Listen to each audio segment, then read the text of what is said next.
So we are back together after my few days in London, and it's an exciting morning because we've come for a walk in the forest because I'm desperate to find some beefsteak mushroom. So we've not done that much mushroom foraging. We did a little bit when we travelled, but a friend of ours who's an expert forager, she's got an amazing channel as well, I'll link her below. She told us that beefsteak mushrooms are a really good beginner-friendly mushroom because there's not any poisonous lookalikes, they're quite easy to spot, and she's told us where we should be looking. And you chop them up and you cook them and they're meant to have this really meaty flavour. So we're in the forest and I feel like we're going to find one. Yeah? Yeah. We're already planning what we're going to cook with it. Yeah, we're eating it tonight. We are eating it. Wish us luck. Not that we need it, because we're going to find it. We're going to find it. Hello, I'm Adam. I'm Lauren. And this is Shanti. We all live together on board our 59-foot narrowboat. Join us as we show you what our day-to-day life is like living on the British waterways. So Fern has told us to look out for them on oak trees, but how do I identify an oak tree? Oh. Well, so at this time of year, they've probably got acorns falling, like here. We've got some acorns on the floor. And their leaves are like kind of wiggly shapes. So wiggly shaped leaves and acorns.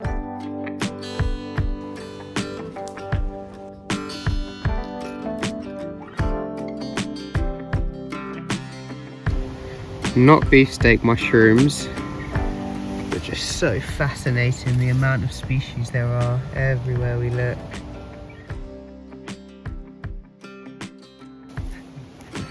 She's getting rained on by acorns, so she's protecting herself.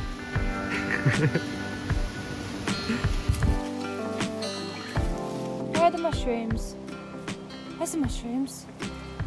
Tell us where the mushrooms are. Are you going to help us? Where are the beefsteak mushrooms? We've separated to cover different areas. It's amazing, like I walk through forests and stuff all the time and don't often notice the mushrooms, and just through walking here for 10 minutes, the vast variety of mushroom species I've already seen just from keeping a closer eye on the trees and the ground is like, it's quite a good lesson actually in being present. Like the amount of times I'm just walking, I'm just thinking about something else.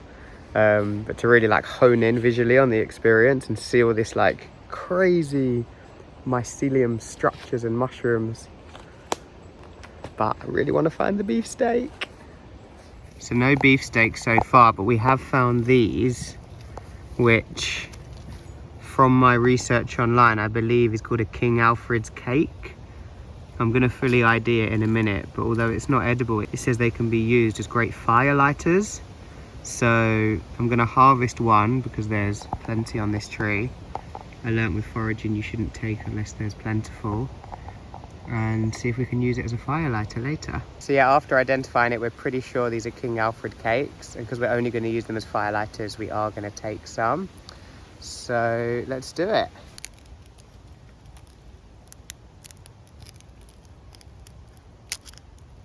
Where are we putting them? In our box. 2 firelighters.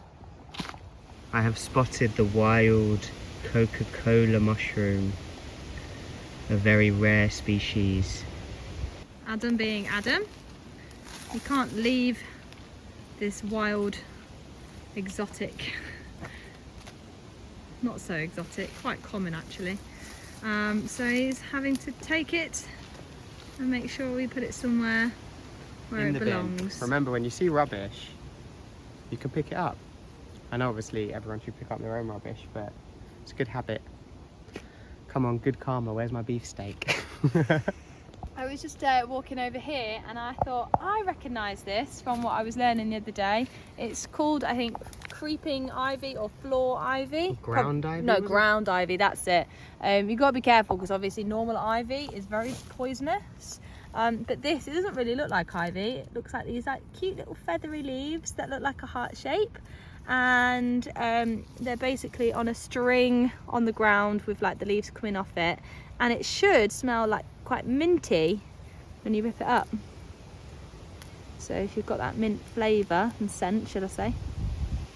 Yeah. Yeah. Yeah. So? Smell And what can you do with it?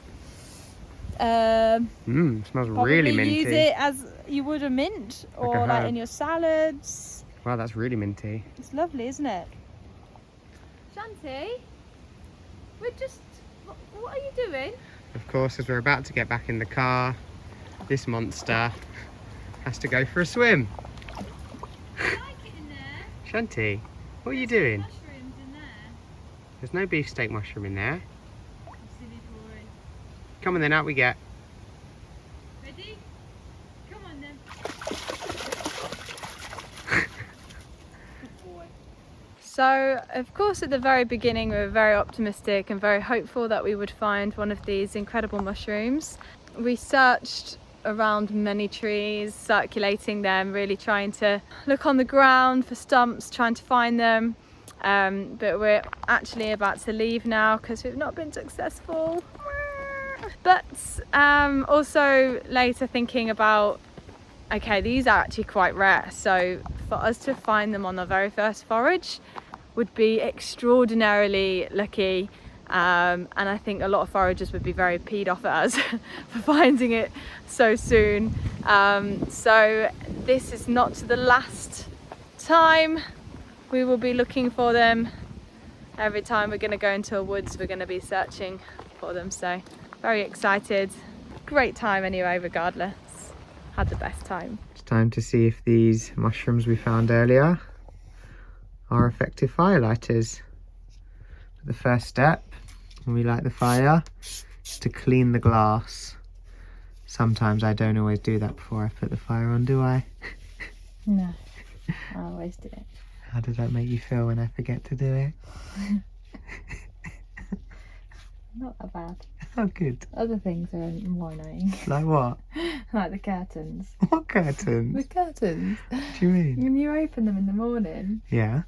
and you don't open them properly, just like kind of go. Anyway, let's see that nice clean door. So Adam's got all the wood.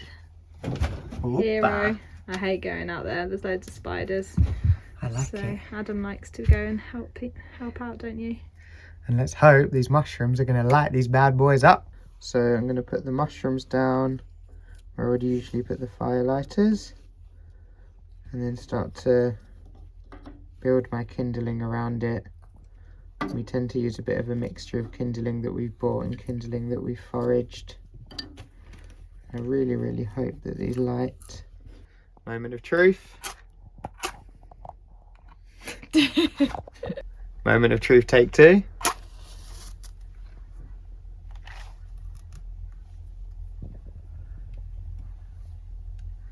Are you gonna light little mushrooms? Yeah. Are you gonna... It's alright, Shanti. Did you research anything about like if you need to do anything else with them?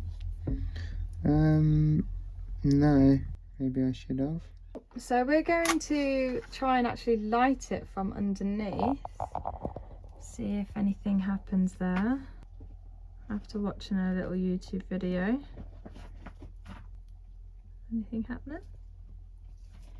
I think so. Oh look, yeah, it's on fire. Oh la la, that is lit. Looks like something's happening. There she goes. She looks like she's going to take, doesn't she? Yeah. Just added a bigger log on because she's burning. That mushroom's going to keep us nice and warm tonight, isn't it, babe? Yeah. The next morning we woke up early to find a very misty and beautiful canal, so we decided to go for a magical cruise. Are those new jeans that I spot? Yes. Where did you get this number? Chazza. From the Chazza shop. From the charity shop. Perfect.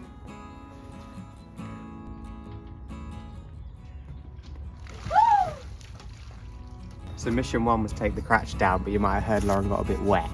So she's going to go get changed, and then we're going to try round two. Outfit number 2 of the day. Still smiling. Let's see this outfit with the new jeans. Perfect. It was all meant to be, you see. I think that looks even better. Thanks. You know how to make me feel better, don't you?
Pumpkins are coming out.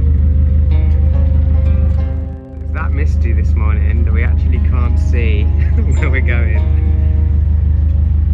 We'll put our navigation lights on and hopefully people will hoot. I think I can see a boat on our left moored up. So we have this little map called Canal Map, and it can tell us where we currently are, and it can tell us where we're going and what locks we have ahead, and if there's any boathouses where we can like get rid of our rubbish and fill up water and all sorts of things. So we know that we've got 3 locks coming towards us. So yeah, we can be prepared.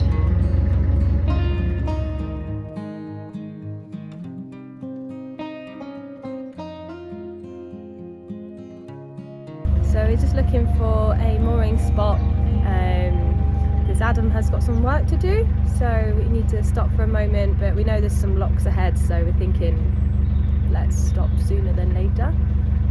So we're just going to get beyond this bridge, and hopefully there's enough Wi-Fi in this area. Yeah, yesterday that was not good, was it? We stopped and I had a client online and there was no internet, so then we had to get off and move the boat again. Oh my god. Wow. You know what? I think this is my favourite time of year. Right, look at the mist. Oh my gosh. Winter on a boat. It's not even winter, it's autumn, is it? No, but this mist is just what I need. Magical mist.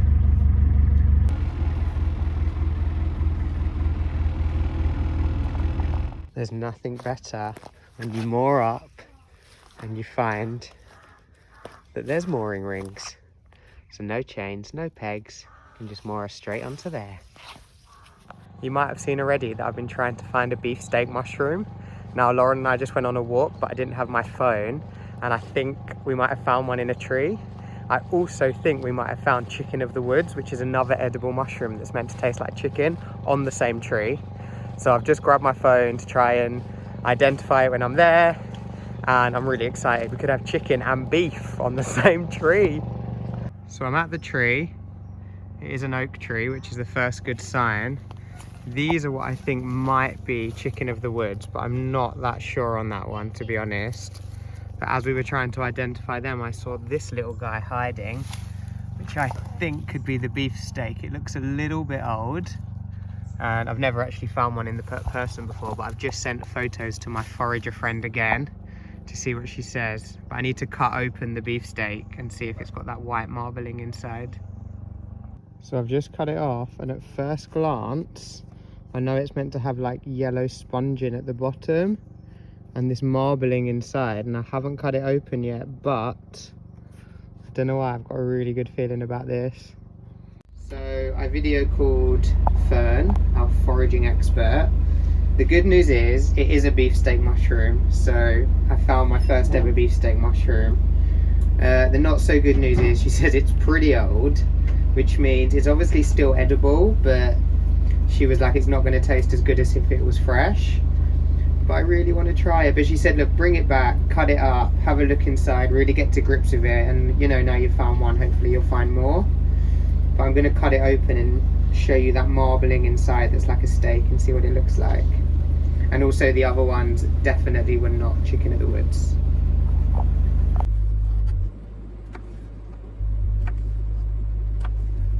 So if you can see, when it's cut, it does actually quite resemble meat. Now I think I'm actually going to be patient and do what she says and not cook it, because she says it won't taste as good. But I'm still really happy we found one, and I'm really confident that we'll find more now. So this evening we've been doing some acrylic pour painting. It's something I'd seen online and wanted to try for ages. And Lauren's just created this piece over here. She's just mixing some paint. And as you can see, it looks really effective. And we made a couple, we didn't film any, but now we're going to make one more together. So I thought it would be cool to show you. This is our little setup. Got the jazz music on, got the candles on. It's been good fun, hasn't it, babe? Yeah. What did I do with the paint? Which colour? The blue. So we're just mixing up all the colours we've chose for the piece we're going to do together. And you basically mix some acrylic paint with pouring medium. Originally we bought some pouring medium that was quite expensive, and then I read you can just make it with PVA glue and water. And it seems to do the same thing. It's not meant to have that little dot of blue in there, but it's okay. And then it becomes kind of like a creamy consistency, like probably more watery than thick, but not too watery. There you go. And then we're going to try this cling film technique, so let's see how it goes. So what we're first doing is we're just layering loads of colours in a line. So our line colours are on. You now fill this whole top bit with white. And then we're going to get a piece of cling film and basically drag the white over all the colours. And hopefully something magical will happen. She's now going to drag the white across all the other colours.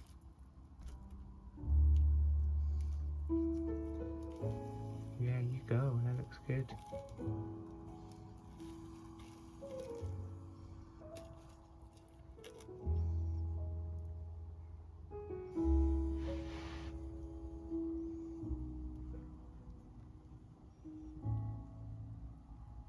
Oh my gosh.